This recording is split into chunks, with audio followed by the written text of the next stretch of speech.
Terrence, I've seen a lot of football games for the years. I don't know if I've ever seen a comeback like that against Castle. How do you hopefully carry that over to the Memorial game Friday night?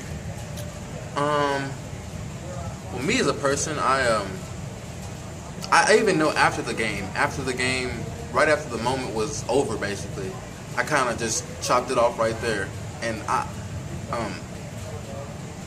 don't really, like, you know how people would be like, oh man, that game was awesome, or try to stay in that moment. And I honestly kind of just move out of that moment and move on to Memorial. You know what I mean? Because it's a whole different. I mean, that game was last Friday. I mean, as soon as that game was over, it was over. You know what I mean? So right. It definitely shows you what you're capable of and who you're dealing with on your team. But other than that, for me, that's about it. And just talk about the problems that Memorial presents. Lindauer is only a freshman. He's already a very talented kid. They can put points on the board. On the other hand, of course, you don't play offense, but they've allowed more points than anybody in the conference. Just talk about trying to contain Lindauer. Well, first, you know, they're a very good team, and you know, have very good things coming up very soon. But I think it's more of dealing with his offensive lineman first. You know what I mean? Before you get to him, you know, quarterback's behind offensive lineman. But I think it'll be more of dealing with having to man up and really man up throughout anything, throughout injuries or whatever, and man up and deal with their front 5 or 6. You know what I mean?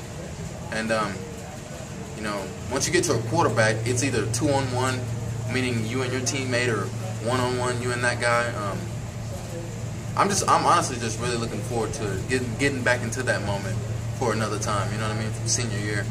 And you guys are 5-2. Unless something weird happens, you're going to have the first winning record at Harrison since 2004. Of course, you guys don't want to be satisfied. You want to hopefully maybe go a ways in the, get the winning season, go a long way in the playoffs, perhaps.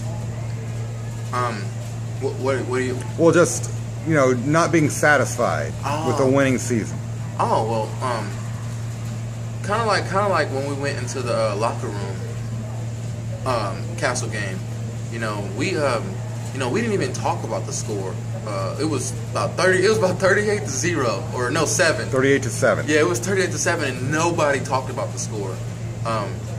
We kind of just said a bunch of things to each other, and then Coach came in. And he wasn't even in the room when we were talking, but he took everything everybody said and put it into one. So that helped us out a lot, and we just have to really play together and through every day. It's not you don't win those games on Friday nights. You have to stick it through and guys with the classroom and walk in the hallways, and just I think the character of the people that you're dealing with and how you carry yourself throughout your days that you're here will carry over to Friday night. You know what I mean? I can even give you an example, like if you're sleeping in class, like if you're in the classroom and you're sleeping.